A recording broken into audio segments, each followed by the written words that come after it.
할렐루야. 하루를 시작하는 성도들께 하나님의 은혜와 평강의 축복이 함께 하시길 기도합니다. 오늘 우리의 삶을 인도하실 하나님의 은혜를 기대하며 주시는 말씀 앞에 하나님을 향한 소망의 복음을 붙드시는 귀한 성도님들 되시기 바랍니다.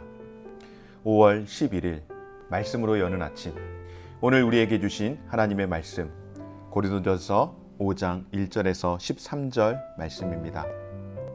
너희 중에 심지어 음행이 있다 함을 들었으니 그런 음행은 이방인 중에서도 없는 것이라.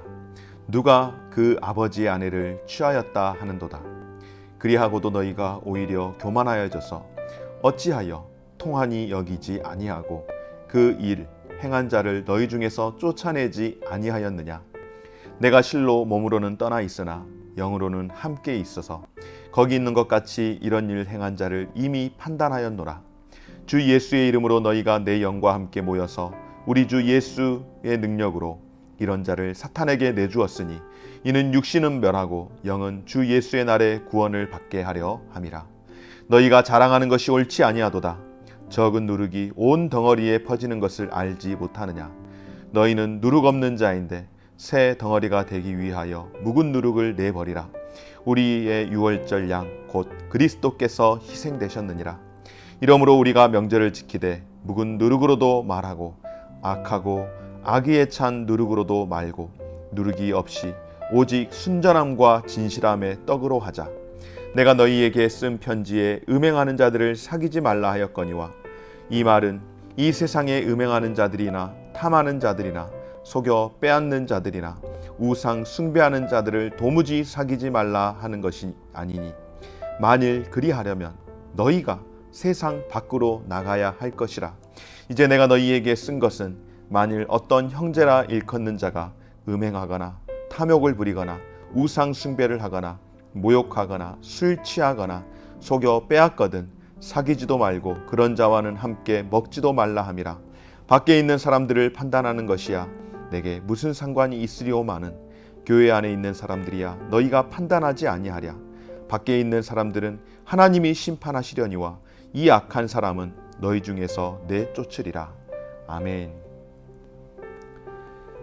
사랑하는 여러분, 교회 공동체 가운데에서 성도 가운데에 형제든 자매든 교회 안에 있는 성도 가운데에 허물이 발견되었을 때, 큰 죄가 드러나게 되었을 때 여러분, 우리는 어떻게 해야 할까요? 굉장히 많은 고민이 됩니다. 죄가 발견이 되었는데, 그런데 그것을 우리가 보게 되었는데 그 죄의 원인을 일으킨 그런 성도를 보았을 때 교회는 그런 성도를 어떻게 대해야 하는가? 더욱이 이런 죄가 교회의 리더십이라고 한다면 교회는 어떤 조치를 취해야 할까요? 오늘 사도 바울은 교회 안에서 일어난 이런 죄의 문제를 어떻게 해야 할 것인지를 우리에게 단호하게 말씀합니다. 요즘 이 시대를 살아가면서 사실은 이런 문제, 이 죄에 대한 문제, 특별히 음행, 물론 오늘 말씀 가운데에 11절에 보면은 음행뿐만 아니라 탐욕, 우상숭배, 모욕, 술취함, 속여 빼앗는 것, 이 모든 것들을 다 같은 동급으로 보고 있는데, 여하튼 이런 큰 죄가 드러났을 때에 어떻게 해야 하는가? 이것은 비단 고린도 교회에만 존재한 어려움이 아니라 현재 우리도 경험하는 문제이고 경험할 수 있는 그런 큰 문제라는 사실입니다. 오늘 사도 바울은 일단 공동체가 다 같이 모여서 이런 큰 죄가 드러났을 때에 통한이 여겨야 한다라고 말씀을 합니다. 여러분, 통한이 여기는 게 무엇일까요? 바로 죄에 대해서 가슴 아파해야 하고 애통해야 한다라고 하는 말씀입니다. 시대가 시대이다 보니 이해한다라고 넘어가는데 심지어는 우린 죄에 대해서도 때로는 너무나 관대할 때가 있습니다.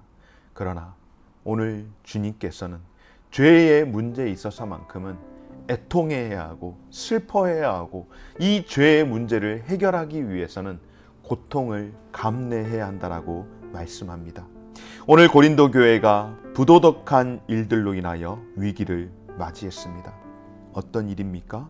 근친상간의 문제가 일어났습니다.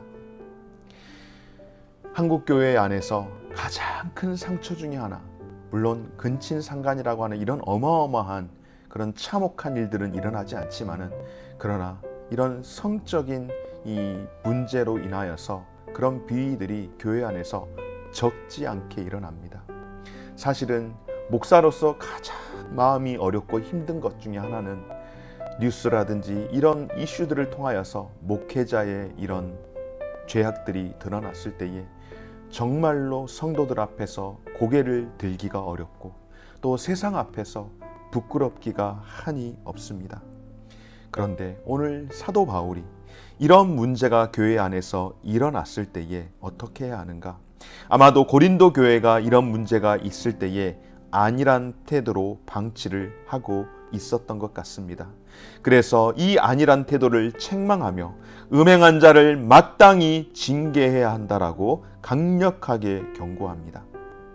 바울은 자신이 비록 멀리 몸은 떨어져 있으나 예수 그리스도의 권위로 그를 징계했다라고 이야기하며 내가 몸은 떨어져 있으나 영은 너희들과 함께하고 있다라고 이야기를 합니다. 물론 고민이 될 때가 있죠. 조용히 죄와 허물을 덮어주는 것이 그리스도의 방법이라고 말하고 생각하기도 합니다. 물론 그렇습니다. 예수님께서 징계할 때에 드러내놓고 나팔 불면서 하도록 말씀하지 않죠. 기준이 있습니다. 너희 중에 2-3 사람이 찾아가서 죄를 범한 자가 있거든 어떻게 하라고요? 그 죄에 대해서 권면하고 회개하도록 그렇게 먼저 권유를 하는 거죠. 처음부터 나팔을 불고 다니면서 교회를 오히려 혼란스럽게 하는 것은 하나님의 방법이 아닙니다. 다만 그것을 덮어서는 안 되지만은 그러나 2-3 사람이 가서 권면을 하고 그래도 말을 듣지 않는다면은 조금 더 리더십들이 함께 가서 권면을 하고 그렇게 해서 2-3 차례 권면을 해도 듣지 않을 때에는 그들을 떠나 보내라고 출교시키라고 그렇게 이야기하죠. 여러분, 죄의 문제에 있어서 그냥 넘어갈 수는 없지만은 그러나 먼저는 그 문제, 원인 제공을 한 사람이 있다면 형제든 자매든 그에게 깨닫게 하고 권면해서 회개를 하도록 하는 것, 그것이 하나님께서 원하는 방법인 줄 믿습니다. 다만 범죄한 이들을 그냥 방치해 두는 것은 오히려 어떤 일일까요? 회개하고 구원을 얻을 기회조차 제공하지 않는 영적 직무유기라고 그렇게 이야기를 오늘 하는 것이죠. 바로 5절 말씀을 통하여서 우리에게 그렇게 이야기하고 있지 않습니까? 이런 자를 사탄에게 내주었으니 이는 육신은 멸하고 영은 주 예수의 날에 구원을 받게 하려 함이라. 그러니까 회개함으로 인하여서 거듭나게 해줘야 하는데 회개할 기회조차도, 왜냐하면 죄를 지은 사람은 여러 가지 이유로서 깨달을 수도 있고 깨닫지 못하고 계속할 수도 있겠죠. 그런 경우에 회개할 기회를 얻게 해서 회개를 하도록 하고, 회개하지 않는다면 그건 주님이 판단하실 일이니 그런 사람은 세상 밖으로 내보내서 그렇게 살든지 하도록 그렇게 하라고 하는 것 아니겠습니까? 여러분, 교회 공동체는 무엇보다도 범죄한 그 영혼이 먼저는 구원받을 수 있도록 올바른 선택을 해야 할 줄 믿습니다. 회개의 과정을 거쳐야 하는 심각한 범죄의 경우 징계하기를 결코 두려워하지 말아야 합니다. 그러면 여러분, 왜 이렇게까지 절박하게, 왜 이렇게까지 아프지만은 그럼에도 불구하고 하도록 하는 것일까요? 이유는 딱 한 가지입니다. 바로 교회의 거룩함을 유지하도록 하기 위함입니다. 바울은 교회 안에 일어난 범죄를 유월절 규례를 들어서 설명을 하는데요. 여러분, 유월절을 지킬 때에 백성들이 먹었던 빵이 있죠. 떡이 있죠. 무엇입니까? 바로 무교병입니다. 바로 누룩이 없는 떡을 먹었습니다. 누룩 없는 떡을 먹는다라고 하는 것은 바로 하나님 백성에게 요구되는 거룩함을 나타내는 것이죠. 오늘 사도 바울은 고린도 교인들이 그리스도로 말미암아 거룩해진 하나님의 자녀들이라는 사실을 상기시키면서 그 자녀들이 모인 교회 공동체는 그 거룩함을 유지해야 한다라고 말씀합니다. 그래서 공동체의 거룩함을 위해서 요구되는 것이 무엇인가?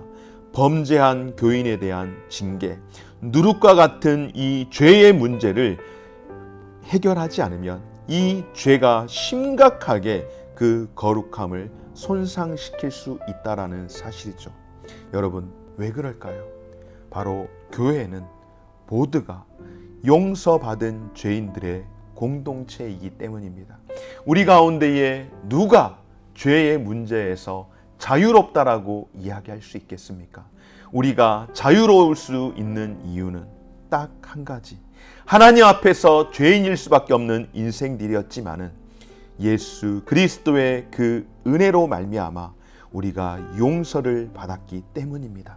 그래서 용서받지 않는 죄인은 있을 수 없고 그 죄로 인하여서 다른 모든 이들에게 죄로 오염을 시켜서는 안 되기 때문에 바로 이 거룩함을 절대적으로 유지하고 지킬 수 있도록 하기 위해서 심각하게 죄의 문제를 받아들이도록 한 것입니다. 사랑하는 여러분, 올바르고 엄격한 징계만이 교회의 성결함과 순수함을 유지한다는 사실을 기억하십시다.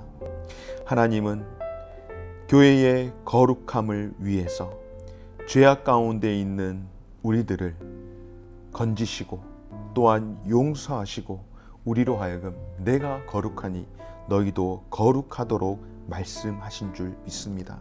그러나 우리가 거룩을 외치다가 놓쳐서는 안 되는 것이 있죠. 무엇입니까?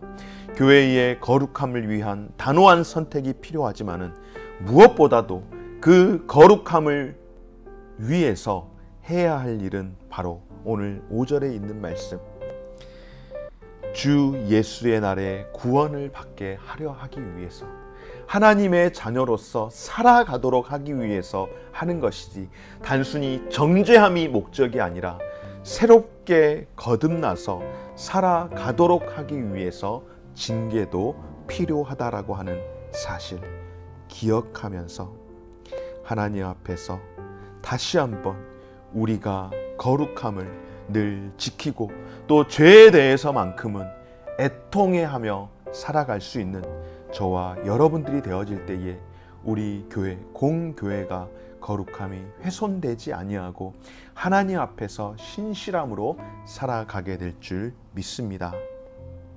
좋으신 하나님 감사드립니다. 교회가 세상에게 손가락질 받지 않도록 우리가 살아가는 것은 바로 우리 스스로가 죄의 문제에 있어서 애통해하며 거룩함을 가지고 나아가는 삶인 줄 믿습니다. 오늘 이 아침 가운데에도 내가 거룩하니 너희도 거룩할지라는 그 말씀 앞에 살아갈 수 있게 하시고 죄에 대해서는 늘 애통해야 하는 마음으로 하나님 앞에 고백함으로 우리의 삶을 새롭게 날마다 새롭게 하는 삶이 되게 하여 주옵소서. 감사드리며 예수님 이름으로 기도드립니다. 아멘. 하늘에 계신 우리 아버지여, 이름이 거룩히 여김을 받으시오며 나라가 임하시오며 뜻이 하늘에서 이룬 것 같이 땅에서도 이루어지이다. 오늘날 우리에게 일용할 양식을 주옵시고 우리가 우리에게 죄 지은 자를 사하여 준 것 같이 우리 죄를 사하여 주옵시고 우리를 시험에 들게 하지 마옵시고 다만 악에서 구하옵소서. 대개 나라와 권세와 영광이 아버지께 영원히 있사옵나이다. 아멘.